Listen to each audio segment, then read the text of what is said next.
አብርሽ ታግቷል። ማን አገተው የሚለውን አሁን የምነግራችሁ ይሆናል። ቪዲዮን እስከ መጨረሻው አብራችሁን ቆዩ። እንግዲህ አሁን ነው መረጃው የደረሰኝ ማለት ነው። ለዛም ነው ቶሎ ልስራላችሁ ብዬ የተነሳሁት። በጣም በሚገርም ሁኔታ እንግዲህ ማንነታቸው በማይታወቁ ሰዎች አብርሽ መታገቱን መረጃዎች ደርሰውኛል ማለት ነው። የውስጥ አዋቂ ሰዎች ናቸው ለኔ የነገሩኝ። በጣም የሚገርም ነገር ነው ማለት ነው። አብርሃም እንግዲህ ማን እንደሰረቀው ማን እንዳገተው አልታወቀም።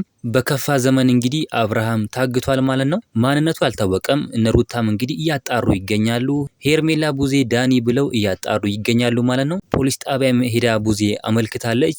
አሁን አብርሃም እየተፈለገ ይገኛል ማለት ነው። በጣም የሚደበር ነገር ነው እንግዲህ አሁን እየሰማን ያለ ነው። ማንነታቸው እንግዲህ አይታወቅም። ጭንብል ለብሰው ነው ያገቱት ተብሏል ማለት ነው። ቡዜም እንደተናገረች ከሆነ ወደ ሄርሜላ ቤት እየሄደ ነበር። ደውዬለን ነበር የት ሄዳለህ ስለው ሄርሜላ ጋር ደርሼ እመጣለሁ ብሎኝ ነበር።